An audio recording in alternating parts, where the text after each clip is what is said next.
오늘의 이야기는 28년째 이름조차 알 수 없는 한 여성의 시신에서부터 시작합니다. 때는 1995년 6월, 노르웨이의 수도인 오슬로에 있는 플라자 호텔.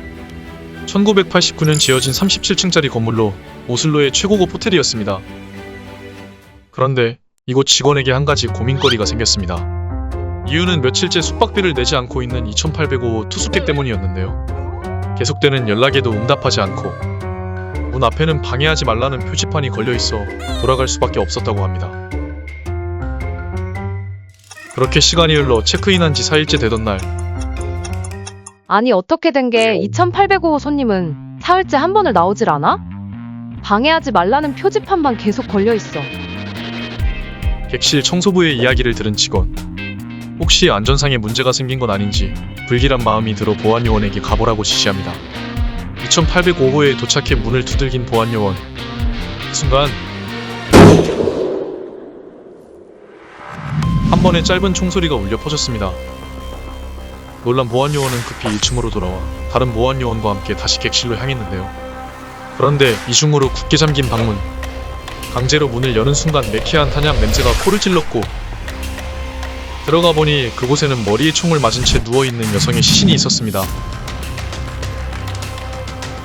호텔 투숙객 정보에 남아있는 그녀의 이름은 제니퍼 페어게이트. 사는 곳은 벨기에고 노르웨이에 왔다가 사건이 일어난 거였죠. 그런데 처음 사건 현장을 본 사람들은 입을 모아 자살이라고 말했습니다. 그때 여자 손에 총이 들려있더라고. 경찰도 다른 사람의 흔적은 없었다고 하던데 뻔하지 않나? 사망 당일 총성을 듣고 보안요원이 2805호 객실 앞을 비운 시간은 15분. 살인을 저지른 후 그 안에 문을 잠그고 나갔다고 하더라도 밖에 문만 잠겨 있어야 정상. 하지만 방문은 안쪽과 바깥쪽 이중으로 닫혀 있었다는 점. 객실에 들어갔을 당시 창문이 열려 있었지만 해당 객실은 28층으로 창문을 통한 입출입은 사실상 어렵다는 점. 당시 손에 총이 들려 있었고 다툼의 흔적이 없었다는 점 등이 그녀가 자살했다는 근거가 됐죠. 하지만 수사가 계속될수록 사건 현장은 의문투성이었습니다. 수사관들은 바로 이 사진에 주목했는데요.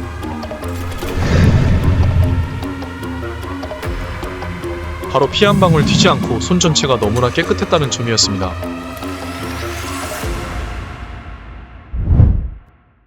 호텔방 천장까지 피가 튀었는데 방아쇠를 당긴 손에만 피가 묻지 않은 건 매우 특이한 경우입니다. 더구나 이 권총은 발사 반동이 매우 심한 총기인데 제니퍼의 손에 긁힌 상처조차 없다는 건 이해되지 않습니다. 또한 총을 발사하면 나오는 화약조차 묻어나오지 않았다고 하네요. 이상한 점은 이뿐만이 아니었습니다. 여권이나 운전면허증 같은 신분증이나 신용카드도 없었고 총기 일련 번호는 염산으로 지워져 있었다고 합니다. 더 이상한 건 제니퍼의 옷이었습니다. 입은 옷과 신발 등에선 제조사와 브랜드를 보여주는 태그가 깨끗하게 제거돼 있었고, 그녀의 거주지였던 벨기에에 그녀의 신원을 확인한 결과 출입명부에 기재된 내용은 모두 거짓으로 밝혀졌다는데요.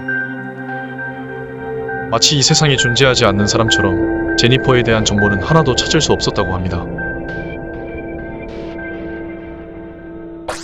그렇게 수사가 미궁으로 빠질 때쯤 노르웨이 첩보기관인 24의 수장이었던 올라 칼데건은 이 사건을 보고 이렇게 이야기합니다. 노르웨이나 스웨덴 그리고 오스트리아는 여행객이 많고 경찰의 감시가 소홀합니다. 그래서 각국 정보요원들의 안전지대로 통합니다. 실제로 정보요원들이 비밀 모임을 많이 하고 은밀한 사건도 많이 벌어지죠.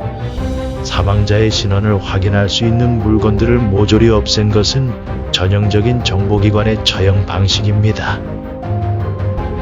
바로 제니퍼가 비밀 정보기관 요원일 수도 있다는 것이었습니다. 그도 그럴 것이 당시 제니퍼의 가방에선 총 32발의 총알이 발견됐는데요. 자살하기 위해 혹은 누군가를 죽일 목적으로 가지고 있었다고 하기엔 너무 많은 양이었다는 거죠. 또한 신원을 알 수 없는 건 제니퍼, 그녀뿐만이 아니었습니다. 사실 이 사건에서 용의선상에 오른 2명의 인물이 있었습니다. 첫 번째 용의자는 제니퍼가 호텔 체크인 당시 함께 있었던 동행인이었는데요. 호텔 직원 또한 그 남자를 기억하고 있었고 부부가 관광하러 왔을 거로 생각했다고 합니다. 그 때문에 로이스 페어게이트는 첫 번째로 이 사건의 용의선상에 올랐었죠. 하지만 그 역시 추적 결과 신원을 파악할 수 없었다고 합니다. 두 번째 살인 용의자로 거론된 사람은 2816호 투숙객이었습니다. 당시 플라자 호텔에선 아침마다 각 방 번호가 적힌 신문을 배달했다고 합니다. 그런데 제니퍼의 방에서 2816호라고 적힌 신문이 발견됐기 때문이었죠. 하지만 이 투숙객 또한 신원을 알 수 없었다고 합니다. 이런 이유로 제니퍼는 정보기관 요원이었을 것이다. 혹은 특정 사건의 핵심 인물이어서 조용히 제거됐을 것이다. 라는 이야기도 나왔었습니다. 하지만 이 추측들 또한 가설일 뿐 입증할 정보가 턱없이 부족했던 상황이었죠. 결국 사건은 미궁으로 빠지게 됩니다. 그리고 사망 후 28년이 지난 지금까지도 이름조차 알아내지 못했다고 하네요.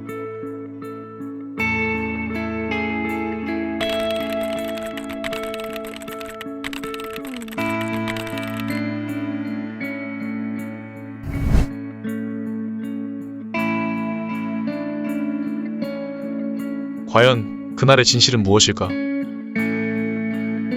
미스텔러의 이야기를 들은 당신의 생각은 어떤가요?